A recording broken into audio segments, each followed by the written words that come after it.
Moments with God, a time of reflection for every day. July 12. Ancient and modern idolatry. Thou shalt have no other gods before me. Exodus 20:3.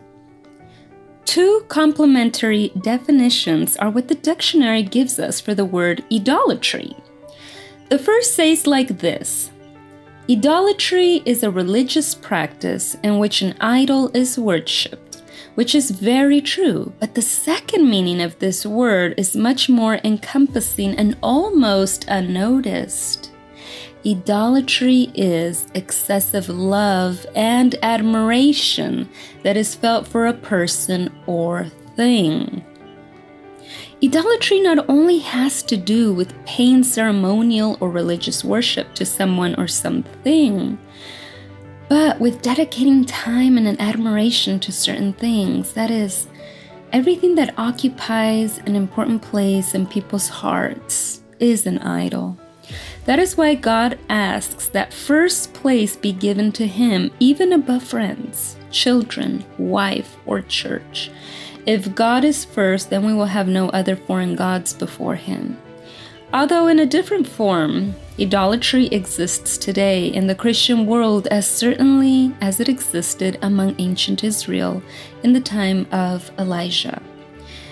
The God of so many so-called wise men, philosophers, poets, politicians, journalists, the God of select circles and fashion, of many colleges and universities, and even of many theological centers, is no better than Baal, the god of the Phoenicians.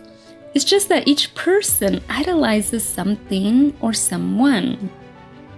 Some teenagers confess, "This artist is my idol," and they even try to imitate him or her and look like the artist.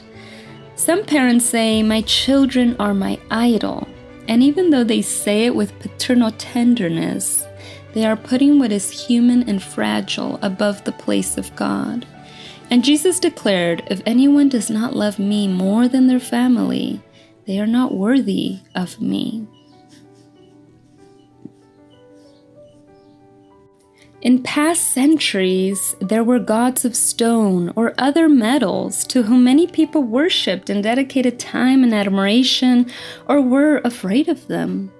In the worst case scenario, there were gods in every culture: in Egypt, in Rome, in Greece, in Babylon, in Persia, in the Incas, and the Aztecs of Mexico.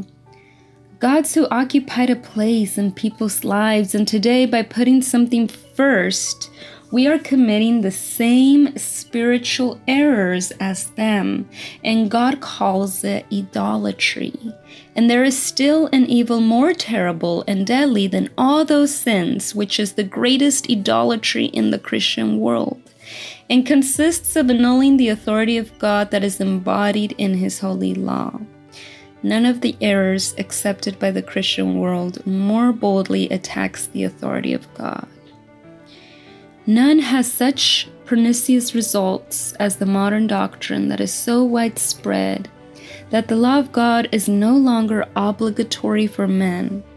Christ has already annulled the law is the echo that sounds in the Christian pulpits, and without realizing it, the very foundation of the government of God is attacked. For putting aside the law of God is taking away the only standard of justice that can make us see the difference between sin and right. Well, only through God's law do we know what is wrong and what is right.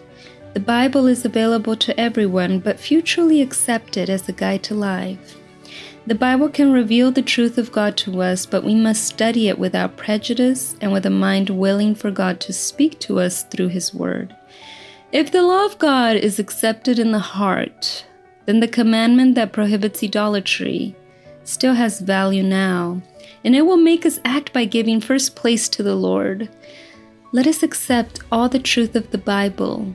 And if there are things that we discover that we have practiced and are incorrect before God, then with humility of heart, let us return to the Lord and let our paths be made straight. Amen. Thank you for listening to this audio. We invite you to share with your contacts and visit the website BibleWell.com.